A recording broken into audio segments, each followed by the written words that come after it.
आज हम बात कर रहे हैं म्यूचुअल फंड से जुड़े हुए आपके तमाम सवालों की और जवाब देने के लिए हमारे साथ जाने माने फाइनेंशियल प्लानर बलवंत जैन जी है। बलवंत जी, अगला सवाल कानपुर से मनीष जैन हमें लिखते हैं।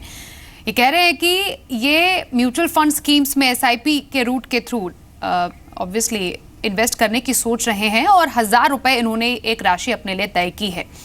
अब इनफैक्ट कुछ स्कीम्स भी इन्होंने हमें बताई है जहां पर ये इन्वेस्ट करना चाह रहे हैं, जिसमें Magnum Contra, HDFC top 200 funds, Franklin India Prima Plus, Fidelity Equity, DSP BR Top 100 equity और सुंदरम सिलेक्ट फोकस। ये कुछ फंड्स 6 फंड्स इन्होंने हमें बताए हैं जहां पर ये इच्छुक हैं एसआईपी करने के। लेकिन ना टाइम होराइजन बताया है, ना इन्होंने अपना गोल बताया। तो आखिरकार कैसे फंड्स चूज करें, क्या क्राइटेरिया इनके लिए होनी चाहिए?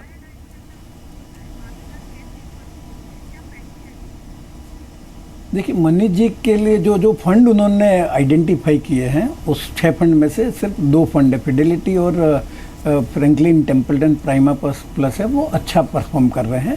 इसके अलावा अगर ये चाहें तो जैसे मैंने पहले प्रश्न के जवाब में भी बताया, बिरला सन लाइफ फ्रंटलाइन इक्विटी है, मीरे इमर्जिंग बिजनेस फंड है, आईसीआईसीआई वैल्यू डिस्कवरी फंड है, उसमें अपना जो अमाउंट इन्वेस्ट करनी है, जैसे 1000 रुपया चाहते हैं तो 1000 रुपया एक करके 5 में वो इन्वेस्ट कर सकते हैं।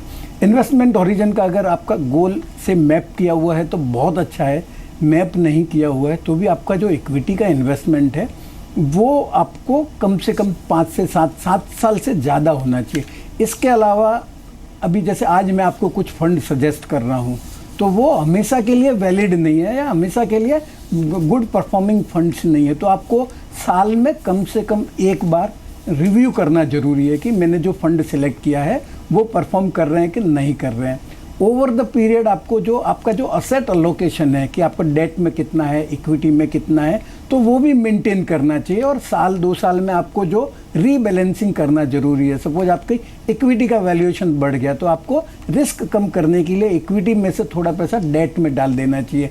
इसी तरह जैसे कभी इक्विटी अगर नीचे आ गया तो आपका जो डेट का प्रोपोर्शन है वो बढ़ जाता है, तो वो सही समय होता है आपका डेट में से थोड़ा पैसा इक्विटी में डालने का। तो ये आप रेगुलरली जो रीबैलेंसिंग है वो भी अपने जो असेट एलोकेशन का वो करते रहिएगा।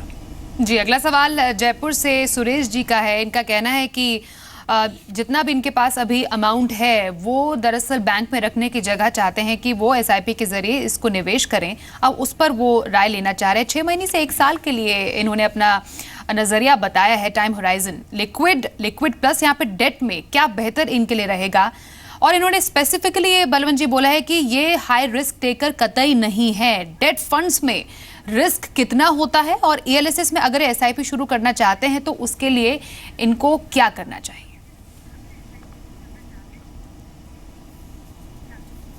देखिए स्वाति, ऐसा है, सुरेश जी का जो टाइम होरिजन है वो 6 महीना साल है और वो चाहते हैं कि लिक्विड में डालूं या लिक्विड प्लस में डालूं। ये लिक्विड फंड ऐसा है, आपको 2 दिन 4 दिन के लिए सपोज पैसा नहीं चाहिए तो आप बैंक में आपको सेविंग बैंक पे 4% ब्याज आता है, यहाँ आपको थोड़ा ज़्यादा रिटर्न आता है। परंतु अगर आपका टाइम होरिजन थोड़ा ज़्यादा है तो आप लिक्विड प्लस में डाल सकते हैं। और जितना आपका जो टाइम होरिजन आपका जो डेट फंड का ज़्यादा रहेगा उसमें उतनी ही रिस्क ज़्यादा रहेगी। जैसे आपका लिक्विड प्लस है तो उसकी जो अंडरलाइंग असेट है उसका मैच्योरिटी पीरियड थोड़ा ज़्यादा रहेगा।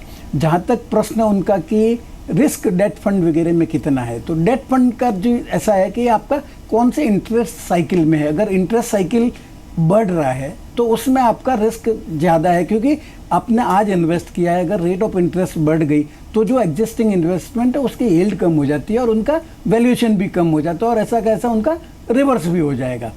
तो उनको अगर 6 महीने से साल भर का होरिजन है और थोड़ी सी अगर रिस्क लेना चाहते हैं तो कोई भी लिक्विड प्लस फंड में वो अपना पैसा इन्वेस्ट कर सकते हैं।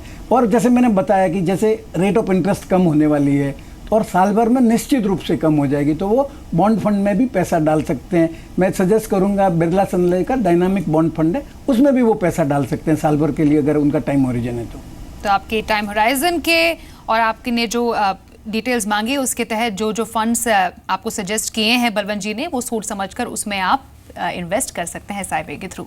बहुत बहुत शुक्रिया बलवंत जी हमारे साथ मनी गुरु के आज के इस एपिसोड में जुड़ने के लिए और दर्शकों के सवालों के जवाब देने के लिए। तो इसी के साथ मनी गुरु के इस खास एपिसोड में आज के लिए बस